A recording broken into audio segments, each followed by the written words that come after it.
Hello, thank you for joining. If you guys happen to turn your cameras on today, we would appreciate it. No pressure, but um, we do love when there are questions or comments or thoughts. So please share them if you have them today. Unmute yourself and ask a question. We're going to keep this call a little bit casual and just discuss as a team self-love. So I think that I almost hate the term self-love because I feel like it's been misused so many times and people talk about self-love and just I think the ways that I almost people see self-love as like YOLO, like just do whatever you want. And I think that's typically not what helps us feel the most confident and empowered and secure. And so I wanted to talk about just kind of a follow-up from the email I sent yesterday, and also with it being Valentine's Day this week and the month of February, like what better time to talk about self-love? And I think our team is constantly talking about ways to feel your best. But we're especially emphasizing it this month. And I wanted to start the discussion by sharing this video that I cut from Instagram, and it's James Smith. He posts some like polarizing content sometimes, but he always shoots it straight, and I love his content. And so he posted this video a week or two ago, and I thought it was worth sharing. So I'm going to share that. Can you guys see it? I like pasted it to my notes. So hopefully you can see. Okay.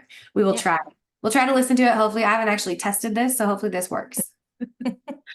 Works in the fitness industry. But let me share with you what I've learned. There is a zone in the middle here where you feel great. Then if you get more overweight and obese from there, it will affect your confidence, mood, libido. You'll wear black all the time, and it'll put you at heightened risks of developing obesity-related diseases. Then on the other side, the fitness industry is full of a lot of underweight people who have orthorexic eating behaviors. They'd literally induce themselves into a panic attack if they were to have a bowl of cereal. There is a lot of drug abuse in the form of anabolic steroids. People lie about everything and edit their photos. And people starve themselves for prolonged periods of time so that they look good. Let me repeat. They starve themselves to parade their starved body on stages in fake tan to appease other people who like to do the same thing. Any of you watching this that are obese should be trying to work your way down to the great zone. But what they won't tell you is this area might not have a six-pack. It might not bench your body weight. It may not even have an impressive 10K time. But remember, you are trying to get here to feel better, to live better, not just to look better. Because the people that we as an industry, we say look the best, they abuse the most drugs, they've got the most eating disorders, they're the most people in the world. Every habit you change in your life, short term should make you feel better, medium term should make you perform better. Oops. And he was saying long term should have you live better. So I just wanted to share that because I think it can be so easy, especially now with social media and fit influencers and just what goes viral, to think we need to hyper focus on how we look. And us, Hungry Fitness, as a coaching company and as women that are super passionate about our clients feeling their best, I think sometimes it can feel like we get lost in the noise of all the viral content from the group that he spoke about, because sometimes that is like the flashiest thing, to show off a six-pack or to show a super lean body. And we don't always see what goes on behind the scenes to get that photo or to get that video. And I know, like some of you guys know, I did a bodybuilding show a year and a half ago, and it was a really fun challenge and a great experience. And I knew going into it that I wasn't going to be the most healthy because I would need to get to suboptimal body fat levels to compete.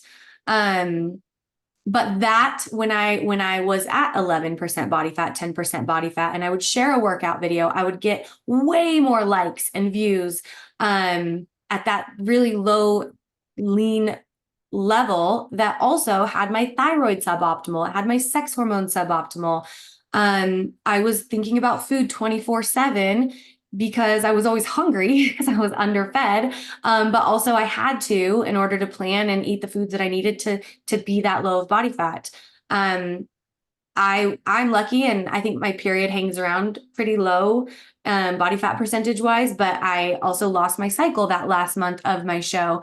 And so I was my leanest, but I was not at all my healthiest mentally or physically. And so I think it can, but I also had the most likes on my photos and my videos and engagement. And so I think it can be so easy to chase that aesthetic goal and neglect the the things that really have you feeling your best because to chase the goal of being your leanest self um that's not going to necessarily correlate to feeling your best. It won't actually. It will not correlate to feeling your best and to being present in your life. When you are underweight in that way and underfed, then it's really challenging to be present in the moment because you're thinking about those things and the anxiety from those things is going to play into that as well too. I was way more anxious during that time. So that's why I chose not to continue with that sport and just use it as a learning opportunity. But I think it can be really easy to chase aesthetic goals and do it from a place of self-loathing. And I think it can be easy when we are doing that to not notice how we feel and remembering that usually most of us pursue better nutrition and um intense workouts or pushing ourselves in the gym because we want to live our life from the best possible place and show up in our life with confidence and and so I think coming back to that always, like, what is this habit that I'm incorporating going to do for my mental health, my physical health now and long term? Is it going to allow me to show up in my life in a way that feels really good?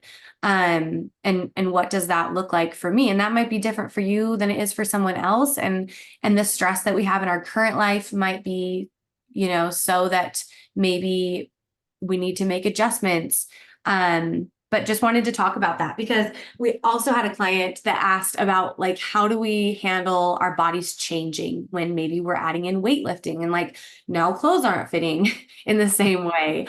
And how do you guys handle that or how do your clients handle that? And so wanting to discuss that too. I posted a video I don't know, a few months ago of like what to do when your jeans no longer fit anymore. And it's like this most basic answer is just like buy new jeans, buy new jeans that fit you well.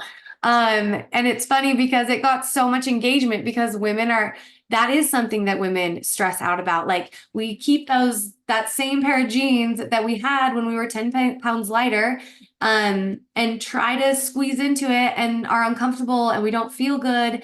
But there's nothing wrong with our body. And I think, but we tell ourselves that something's wrong with our body because we don't fit into a certain number of jeans, a certain size of jeans. And we attribute that to our self-worth and how good we look. And I think it's just a silly thing that we can easily get caught into when just go buy new jeans that fit you at your current size and you will feel 1,000 times better. Go ahead, Henrietta. Yeah, no, I just want to say that I have for years had kind of like two wardrobes. I have a wardrobe for when I'm slimmer, Yeah. and I have a wardrobe for when I'm Flexible one. Yeah. when I'm a little heavier. Like because that's just been my life through my whole adulthood, basically, and through 3 childbirths and all of the things. And then it's not like I'm throwing away the clothes because I know but that also if because I might have like a goal and a plan of becoming slimmer. And then, for example, now I have a goal of building muscle and I've had that several times. And then I know I will be bigger. I will probably need to have, up my sizes. So it's about like where you're at in life, like what you're focusing on. And then actually I'm not saying that you need to have like use an enormous amount of clothes, but I think all of us, most of us at least, have a good amount of clothes so that it's possible for us to have a little like variety in sizes. So that, okay, there might be 5 pair of pants in my drawers that I'm not using in the moment. and I maybe will never use them again, but I'm going to give it a little bit time because perhaps, and then it Yeah, goes like both ways.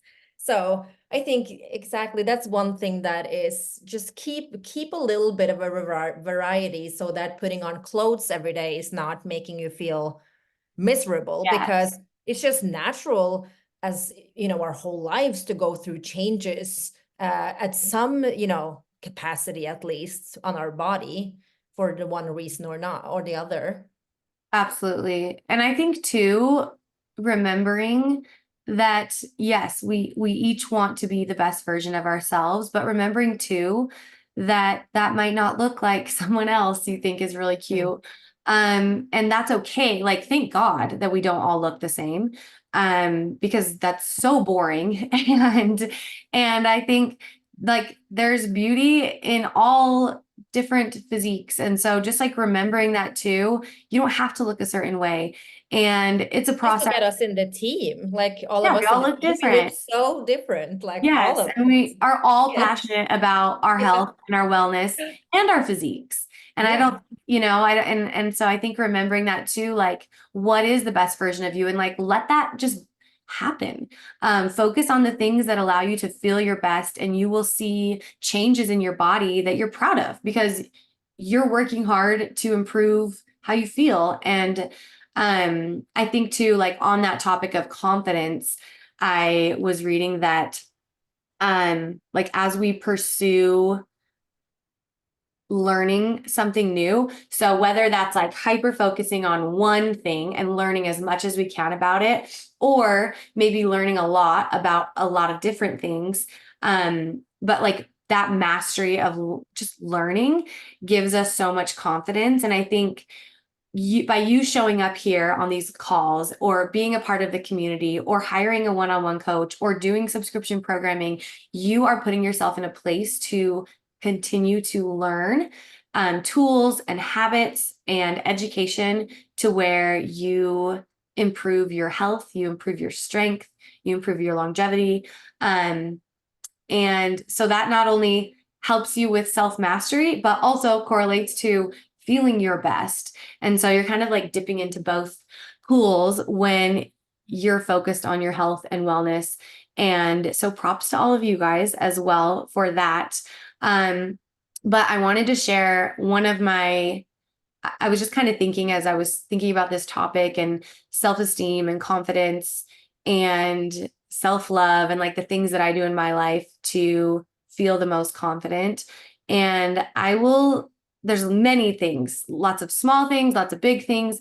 But I feel like one of the things that has been the very best for me for self-confidence in my life is kind of twofold. I would say challenging myself physically, whether that's through running or through weightlifting or through yoga or and anything, doing hard physical things has allowed me to see what I'm capable of. And I think doing that continuously over years and years has given me so much confidence in my ability to handle hard situations that are stressful. And I know that I can put in the work, whether that's physical or mental. It has really carried over for me mentally as well, challenging myself physically. So I think just as a reminder to you in your daily life, showing up for yourself and doing your workout is going to give you so much confidence in the long run. And I think also it will help you with, I made some little notes on this too. I was going to put in here, but it will help you with just overall resiliency. Um, Physical activity stimulates the release of endorphins, which we all know are natural mood lifters.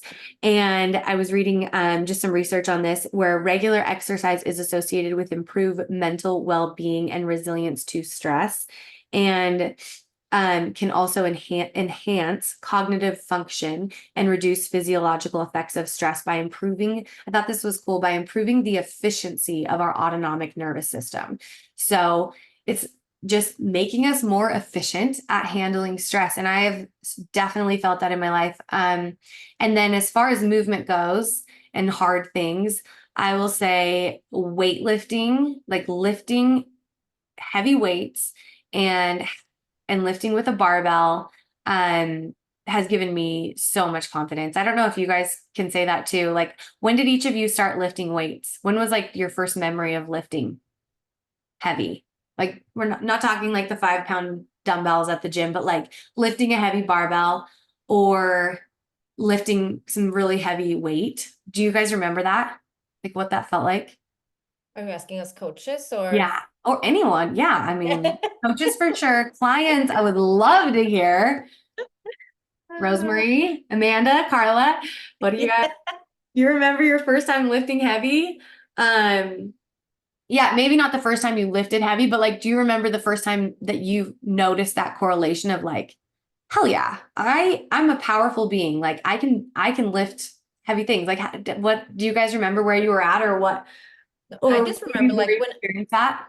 when I was 15, like when I was 15, that's when I started lifting weights, and it like started in a gym and we're lifting weights. And of course, it wasn't the heaviest of weights, but at the same time, that's the thing that I'm thinking about, because I'm just so proud of myself for being there in that mindset when I was 15 of wanting to be Yeah. strong instead of wanting to be small. And Mhm. like, so that's a very powerful, moment for me when I just, wanted to be bigger. Like I ate oh, I came home and just ate and ate and ate because I wanted to grow muscle. I love And I it. did pretty quickly, like, Yeah. not a huge amount, but so yeah, that's my first powerful moment of weights. Yeah, I think there's like nothing more empowering than moving a barbell and just feeling the and like endorphins that come from that and doing that regularly.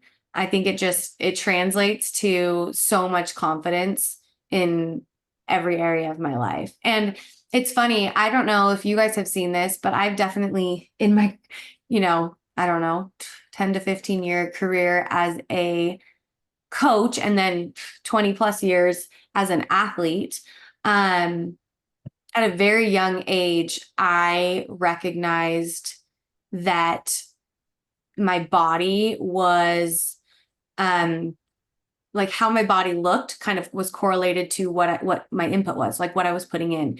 And so it's not something I've ever been super attached to, because I've done lots of different types of athletics. My body has changed from doing those things, but it's something that I have intuitively appreciated, about my training and seeing the changes in my body, because it's just a direct kind of like representation of the work that I'm putting in. And so I Can you think say like what that has looked like for you? yeah. And so I was going to say, like, I think it's more just been appreciation. I think yes, a way to even correlate it would be like when I've been pregnant, right? My body looks very different. But I'm so appreciative of what it's doing. Like it's growing a human. And then even postpartum, if, times that I've been breastfeeding, like my body looks really different but I'm taking care of a baby and I'm nourishing a baby. And I think same with like, maybe I'm in college, I competed in sprints and I had leg muscle development that looked a certain way, or then I moved to CrossFit and my upper body became extremely muscular to support the demand of competing in CrossFit. And so my body's looked a lot of different ways. And it's been cool to notice and appreciate what it's doing and to see that, beyond just how it looks. And I had a purpose here, but then I just saw this comment and I wanted, and so I got distracted, from Amanda. I can't turn on my microphone, but yes, I've learned so much about myself when I started lifting heavy. I learned to stop underestimating my strength of body and mind. Absolutely. And like being like, I can take up space here. I'm worth this space. That brought me back to my train of thought. So I've had a lot of muscle like throughout my life. I've competed in sports that have put muscle on my body, and I'm genetically predisposed definitely to building muscle easily. And so I've had a lot of women over the past multiple decades comment on, oh, I don't want muscle like you have. And it's been funny because I've seen a lot of those women that have made those comments come to recognize that that muscle comes from putting in hard work, a lot of hard work at the gym.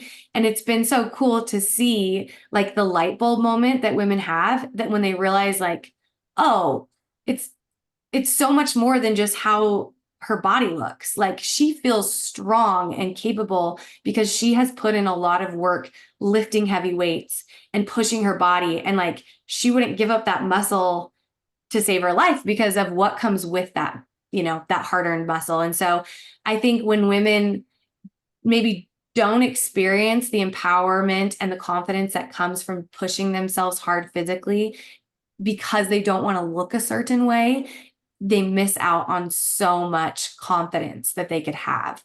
Well, and And the so, reality is they're not. well, They're yeah, not gonna look like you. and I when can you, bust my ass and my legs will never look like yours. I was gonna Like, say, once you start lifting, you realize what that takes too. Like you look at someone's physique and you're like, wow, that's a And lot how of many work that they've years? put in there and years of effort. Like I admire that. And so I think once you kind of enter that, like, I don't even know, drink the Kool-Aid and you realize like, oh my gosh, I feel energized. I feel powerful. I feel strong. Like, wow. And then now I'm seeing my muscles like showing up on my shoulders that I've never seen before. And that's because I've been pressing overhead. And like, I'm so proud of myself because that's from months or years of hard work of like showing up for myself, every week. And so then you really appreciate however your body looks, which I think is really cool. Because we're always going to be changing and we have a long life to live. And I think how sad to just base our body off of, how we compare to someone on social media and feel like we're less than for not looking like somebody else that we don't know like how they're doing. I think someone also shared another fitness account that I really love, Jordan Syatt. He shared something the other week about how someone commented on his relationship with food because he didn't look super lean and jacked. And they were saying something along the lines of, we want to see that because then we know as a coach, you have a good relationship with food.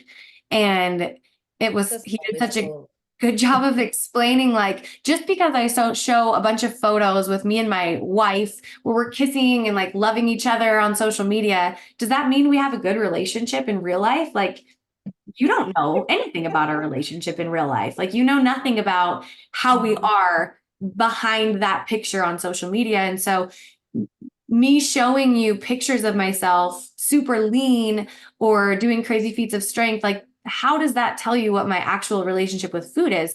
I've had some like the worst relationship with food when I've been the leanest. And so you can't, just by how someone looks, you can't determine how they're doing. So, I think that's something that's important to remember too. If you're feeling less than for your level of, how you're showing up with your nutrition or your exercise or your habits, like it's so easy to get down on ourselves. I want you to just have self-compassion and remind yourself like life is hard. We're adults and we're no longer children. We have sicknesses, we have loved ones going through hard things. We're going through hard things. We have financial strain. We have new jobs. We have, families.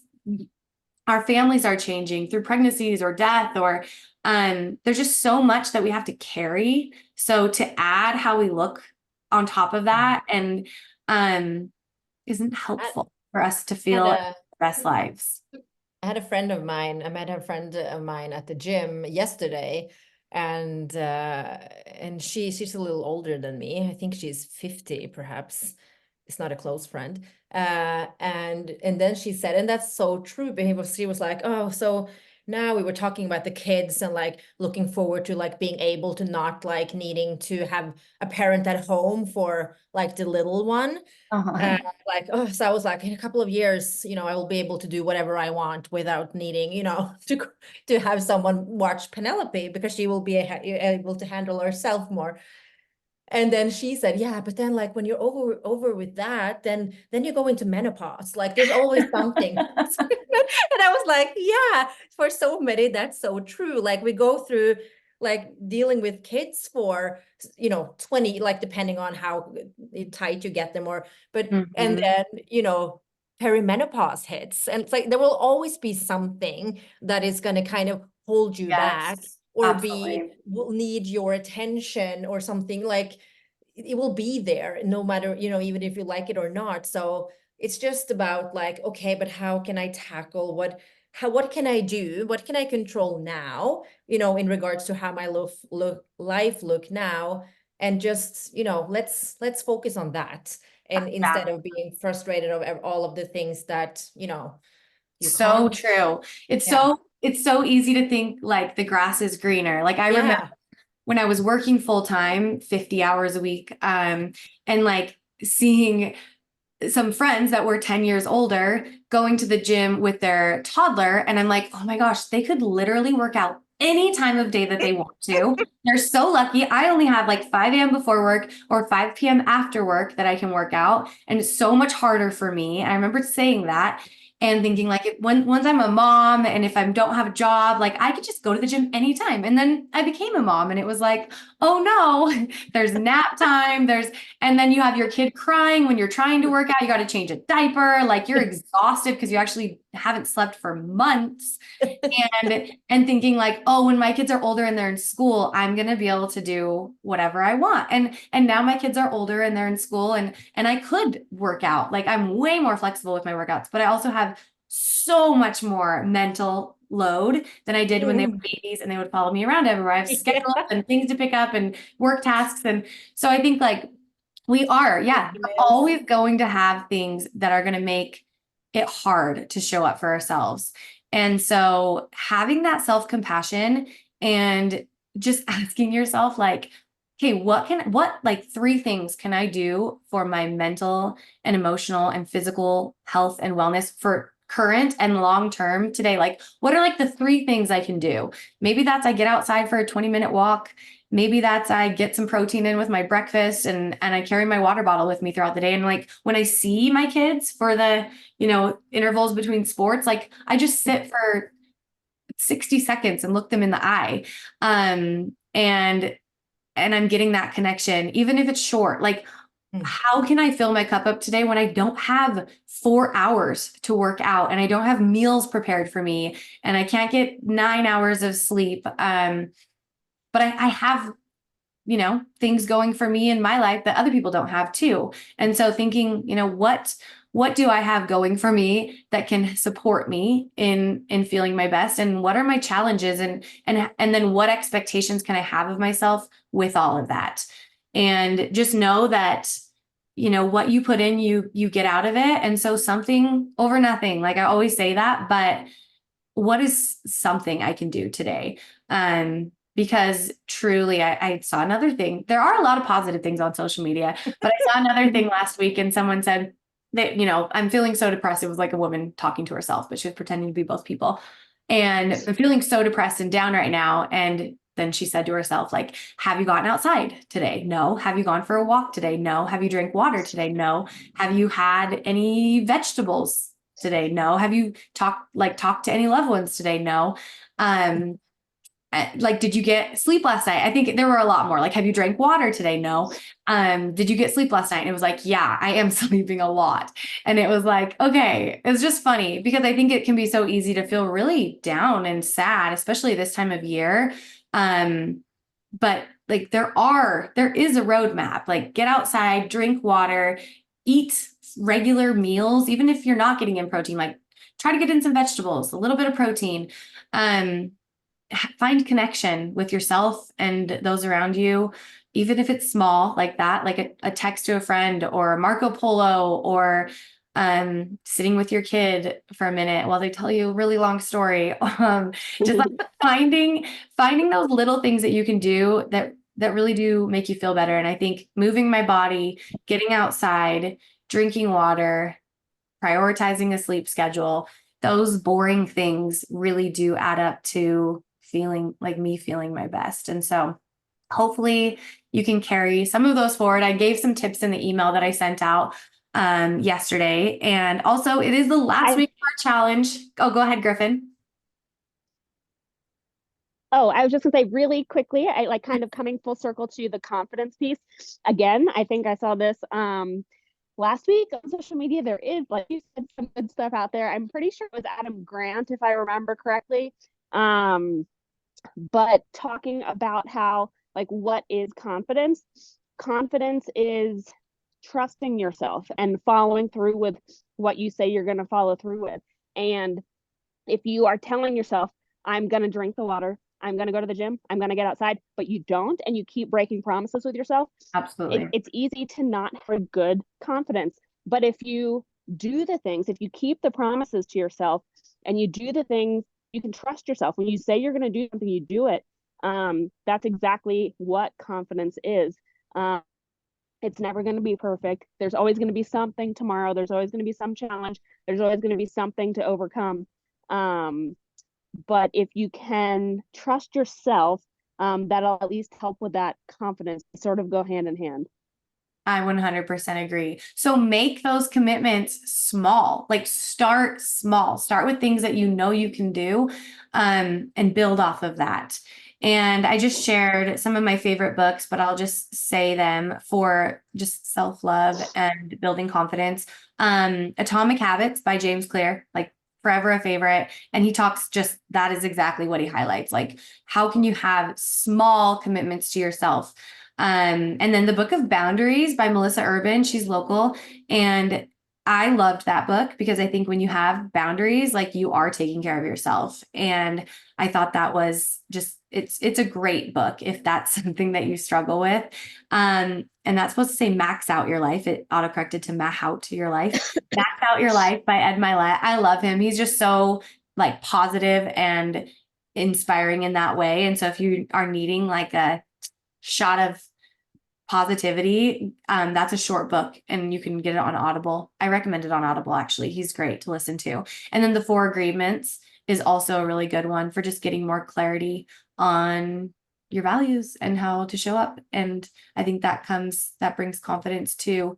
So hopefully this call was helpful. And for those that are doing the challenge with us, can't wait to just discuss on the Mighty app, but also send me your testimonials.